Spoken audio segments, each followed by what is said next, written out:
മക്കളെ, അപ്പോ മറ്റൊരു വീഡിയോയിലേക്ക് സ്വാഗതം. അപ്പൊ ഞാൻ എപ്പോഴും പറയണ പോലെ തന്നെ എല്ലാവരും ഒന്ന് എൻ്റെ ചാനൽ ആദ്യമായിട്ട് കാണുന്ന ആൾക്കാരാണെന്നുണ്ടെങ്കിൽ ഒന്ന് സപ്പോർട്ട് ചെയ്യണം കേട്ടോ. സബ്സ്ക്രൈബ് ചെയ്യണം, ലൈക്ക് ചെയ്യണം, ഷെയർ ചെയ്യണം, പിന്നെ കമന്റ് ചെയ്യണം. കമന്റ് മസ്റ്റായിട്ട് നിങ്ങൾ ചെയ്യണം കേട്ടോ. കമന്റിലൂടെ മാത്രമേ എനിക്ക് എൻ്റെ പോരായ്മകൾ എനിക്ക് അറിയാൻ പറ്റുള്ളൂ. നിങ്ങൾ ആരെയൊക്കെ സപ്പോർട്ട് ചെയ്യുന്നു എന്നുള്ള കാര്യങ്ങളൊക്കെ എനിക്ക് അറിയാൻ പറ്റുള്ളൂ. അപ്പോൾ ദയവേത് എല്ലാവരും വീഡിയോ കാണുന്നുണ്ട്, പക്ഷേ ആരും അങ്ങനെ സപ്പോർട്ട് അല്ലെങ്കിൽ ഈ സബ്സ്ക്രൈബ് ചെയ്യുന്നില്ല. അപ്പോൾ ദയവേത് എല്ലാവരും ഒന്ന് സബ്സ്ക്രൈബ് ചെയ്ത് നമ്മളെ സപ്പോർട്ട് ചെയ്യണം കേട്ടോ. എന്നാൽ സബ്സ്ക്രൈബ് ചെയ്താൽ മാത്രം പോരാ, തൊട്ടടുത്തുള്ള ആ ഒരു ബെല്ലൈക്കൺ കൂടെ അമർത്തി കഴിഞ്ഞാൽ ഞാൻ ഇടുന്ന പുതിയ പുതിയ വീഡിയോകൾ നിങ്ങളുടെ മുമ്പിലേക്ക് എത്തും. അപ്പോൾ ഞാൻ വേറെ ഒന്നും കൂടുതൽ പറഞ്ഞ് നീട്ടുന്നില്ല, നമുക്ക് ആദ്യം കാര്യത്തിലോട്ട് കടക്കാം. ആദ്യം തന്നെ ബിഗ് ബോസിന്റെ ഒരു പണി ചിരിക്കാൻ എവിടെയും പോണ്ട, ചിരിച്ച് മരിച്ച് ഇന്നത്തെ ആ ഒരു ജിൻഡോന്റെയും നോറന്റെയും പരിപാടി ഉണ്ടപ്പോഴത്തേക്ക് ബിഗ് ബോസ് പറയുക, പ്രേക്ഷകരുടെ അഭിപ്രായം മാനിച്ച്, അഭിപ്രായമില്ല, പ്രേക്ഷകരോട് എന്ത് ചെയ്യട്ടെന്ന് ചോദിച്ചു. പ്രേക്ഷകർ ജിൻഡോനെയും നോറേനെയും കൈകെട്ടിയിട്ട് നടത്താനായിട്ടുള്ള ഒരു ടാസ്ക് കൊടുത്തു. ആ ടാസ്ക് സത്യം പറഞ്ഞാൽ ഒരു എന്റർടൈൻമെന്റ് ആയിരുന്നു ആ ഒരു ടാസ്ക്. പക്ഷെ നോറയ്ക്ക്, നിങ്ങൾക്ക് നോറ അറിയാലോ, ആ പെണ്ണ് ഇത് എന്നെ വായിട്ടല്ല ചലച്ചല ചുമ്മാ ചെയ്യേണ്ട ടാസ്ക് ഒക്കെ ആയിരിക്കും. പക്ഷെ ഇങ്ങനെ അലച്ചല എനിക്ക് അത് ചെയ്യാൻ പറ്റില്ല, ഇത് ചെയ്യാൻ പറ്റില്ല. പിന്നെ ജിൻഡോന്റെ ഈ പുഷപ്പ് കെട്ടുന്ന സംഭവങ്ങളുണ്ട്, അടിപൊളിയായിരുന്നു കേട്ടോ, ഭയങ്കര രസമായിരുന്നു ആ പുഷപ്പ്. അത് കഴിഞ്ഞ് എനിക്ക് വെയിൽ കൊള്ളാൻ പറ്റില്ല, പുള്ളിക്കാരെ വലിക്കുന്നു, തോണ്ടുന്നു, മാണ്ടുന്നു എന്നൊക്കെ പറഞ്ഞിട്ട് പുള്ളിക്കാരി ഭയങ്കര ഇതാണ്. പക്ഷെ ഇത് എൻജോയ്മെന്റ്, അതൊരു തമാശയായിട്ട് ബിഗ് ബോസ് എടുക്കാൻ പറഞ്ഞൊരു ഗെയിമാണ്. പക്ഷെ പുള്ളിക്കാരത്തേക്ക് നിങ്ങൾക്ക് അറിയാലോ, അതൊരു അങ്ങനത്തെ ഒരു വാണക്കുറ്റി പെണ്ണാണ്. അപ്പോൾ ജിൻഡോ അല്ല കൃത്യമായിട്ട് അത് ചെയ്ത് ഒരുപാട് ചിരിക്കാനൊക്കെ ഉണ്ടായിരുന്നു. ഒരു പ്രേക്ഷകർ എന്ന നിലയിൽ ഒരുപാട് ചിരിക്കാനൊക്കെ ഉണ്ടായിരുന്നു. അത് ഭയങ്കര രസമായിട്ട് തോന്നി ആ ഒരു ടാസ്ക്. പക്ഷെ ഇവള് ഭയങ്കര മോശമായിട്ടാണ് അത് ചെയ്തത്. കാരണം ഇവള് പറയണ ഇവർക്ക് കുറെ കാര്യങ്ങളൊക്കെ ഉണ്ടെങ്കിൽ പോലും അതൊന്നും പോസിബിൾ ആയിട്ടുള്ള കാര്യങ്ങളൊന്നും അല്ല ഈ നോറ പറയുന്നില്ല. എല്ലാം അവളുടെ രീതിയിലുള്ള, അവൾക്ക് എന്താണോ പറയാനുള്ള കാര്യങ്ങൾ അതെല്ലാം നല്ലതാണെന്നുള്ള ചിന്തയിലാണ് പുള്ളിക്കാരി സംസാരിച്ചുകൊണ്ടിരിക്കുന്നത്. മനസ്സിലായോ? പക്ഷെ ജിൻഡോ പൊളിയായിരുന്നു. എനിക്ക് ആദ്യം തന്നെ ആ ഒരു ടാസ്കിനെ പറ്റി പറഞ്ഞില്ലെന്നുണ്ടെങ്കിൽ പിന്നെ മോശമില്ലേ അത്, നമ്മൾ പിന്നെ റിവ്യൂ ചെയ്തിട്ടുള്ള കാര്യം ഉണ്ടാ. അപ്പൊ അതാണ് ആദ്യം പറഞ്ഞത്. ജിൻഡോ ആ ഒരു ടാസ്ക് സൂപ്പറായിട്ട് ചെയ്തു. പിന്നെ എന്താണ് ഈ ജിൻഡോ ആ ഒരു ഏകദേശം 1 മണിക്കൂർ നമുക്ക് ഇപ്പം ഇതുണ്ടെങ്കിൽ പോലും അല്ല, അരമണിക്കൂറും ജിൻഡോ ഈ ഒരു ടാസ്ക് ആയിട്ടാണ് നടന്നത് കേട്ടോ. പക്ഷെ എല്ലാ കാര്യങ്ങളും ഇന്ന് കൂടുതലും ജിൻഡോനെ ആയിരുന്നു ഫോക്കസ് ചെയ്തിട്ട് നമ്മളെ ക്യാമറ വർക്ക് ചെയ്തുകൊണ്ടിരുന്നത്. നോറയുടെ ഈ തൊട്ടേനും പിടിച്ചതിനുള്ള ഈ കരച്ചിലിന് നമ്മുടെ സായി ഒരു കിടില മറുപടി കൊടുത്തു. അതായത് നമ്മൾ ബിഗ് ബോസ് എന്ന കയറാകുമ്പോഴത്തേക്ക് അങ്ങോട്ടും ഇങ്ങോട്ടും വലിക്കുമ്പോൾ വേദനിക്കും. അല്ലാതെ അതിന് മുകളിൽ ഒരു ചെറിയ കുഷൻ പോലെ സംഭവം ചെയ്തിട്ടുണ്ടായിരുന്നെങ്കിലും അങ്ങനെ വേദനിക്കില്ലായിരുന്നു എന്ന കാര്യം സായി പറഞ്ഞു. ഇത് ഗെയിമാണ്, ഗെയിം ഇങ്ങനെയാണ്, വേദനിക്കും അല്ലെ പിച്ചി മാന്തിയും നുള്ളി എന്നൊക്കെ പറഞ്ഞിട്ട് കരയേണ്ട കാര്യങ്ങളൊന്നും ഇല്ല എന്ന് നമ്മുടെ സായി കൃത്യമായിട്ട് നമ്മുടെ നോറയോട് പറഞ്ഞ് മനസ്സിലാക്കി കൊടുത്തിട്ടുണ്ട് കേട്ടോ.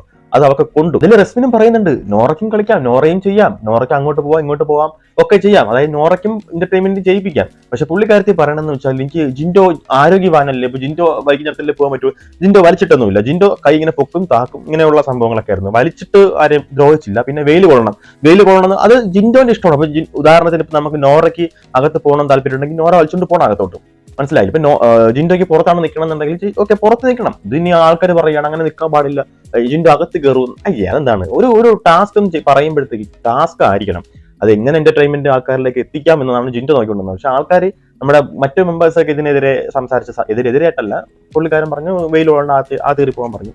അത് ഭയങ്കര മോശമായിരുന്നു. പുള്ളിക്കാരൻ ചെയ്യുന്ന കാര്യങ്ങൾ എക്സിക്യൂട്ട് ചെയ്യാൻ പറ്റുന്നില്ല. പിന്നെ ഇന്നത്തെ ചോദ്യം എന്ന് പറയുന്നത്, നമ്മുടെ ഈ നോറയുടെയും ജിൻഡോന്റെ ഈ ഒരു ടാസ്ക് നിങ്ങൾ എത്രമാത്രം എൻജോയ് ചെയ്തു എന്നുള്ള കാര്യങ്ങൾ, നിങ്ങൾക്ക് ഇഷ്ടപ്പെട്ടോ എൻജോയ് ചെയ്തു എന്നുള്ള കാര്യങ്ങൾ മാക്സിമം ഒന്ന് കമന്റ് ചെയ്യാട്ടോ, കമന്റ് ചെയ്യണം കേട്ടോ. അപ്പൊ എനിക്ക് അറിയാൻ പറ്റും അത് ആരാണ്, അത് കൂടുതൽ നമുക്ക് എന്റർടൈൻമെന്റ് ചെയ്തോ ഇല്ല എന്നുള്ള കാര്യം നമുക്ക് അറിയാൻ പറ്റും കേട്ടോ. അപ്പൊ മാക്സിമം ഒന്ന് കമന്റ് ചെയ്യണേ.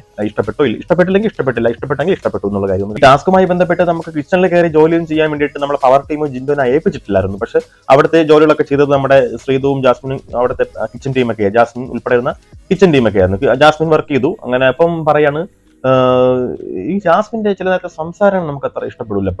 പടേ ഒരുമാതിരി പുച്ച വർത്താനം, ഈ ചന്താള് പറയത്തില്ലേ, പടേ എനിക്ക് അത് ഭയങ്കര മോശം. അങ്ങനെ ഒരാളോട് ഇപ്പം ഞാൻ പറഞ്ഞില്ലേ, ലാലേട്ടൻ വരുന്ന സമയത്ത് ഇവള് ജിൻഡോ കാക്ക എന്ന് പറഞ്ഞു നടക്കും. ലാലേട്ടൻ പോയി കഴിയുമ്പോഴത്തേക്ക് പടേ ഇതും താൻ വാടോ അങ്ങനെയൊക്കെയുള്ള വർത്താനമാണ് സംസാരിക്കുന്നത്. എനിക്ക് തോന്നുന്നു ജാസ്മിന്റെ വിചാരം എന്ന് വെച്ചാൽ ഈ ലാലേട്ടൻ വരുന്ന എപ്പിസോഡ് മാത്രമേ പുറത്ത് കാണുന്നുള്ളൂ എന്നുള്ളതാണ് പുള്ളിക്കാരത്തിൽ ചിന്ത കേട്ടോ. ഇല്ലാന്നുണ്ടെങ്കിൽ നമുക്ക് ബേസിക് ആയിട്ട് നമുക്ക് ചിന്തിക്കാന്നുള്ളതല്ലേ ഉള്ളൂ.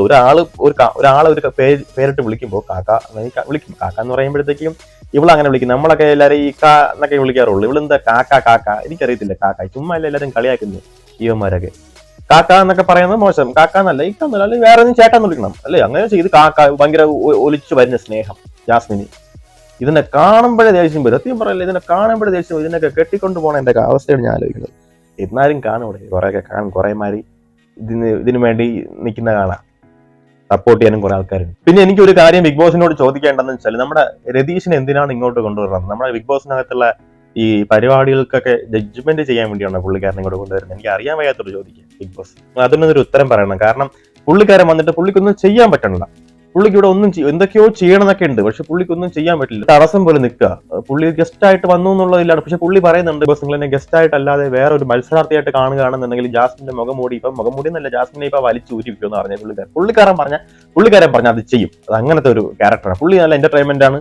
പുള്ളി നല്ല മത്സരാർത്ഥിയായിരുന്നു. പക്ഷെ എന്തുകൊണ്ടോ പുള്ളി പുറത്തു പോയി. ഇന്ന് കൂടുതൽ പറയാനുണ്ടായിരുന്നത് ജിൻഡോന്റെയും നോറയുടെയും കാര്യമാണ്. കാരണം വെച്ചാൽ അതാണ് ഏകദേശം ടൈമും അത് തന്നെയാണ് കൊണ്ടുപോയ ടാസ്ക്.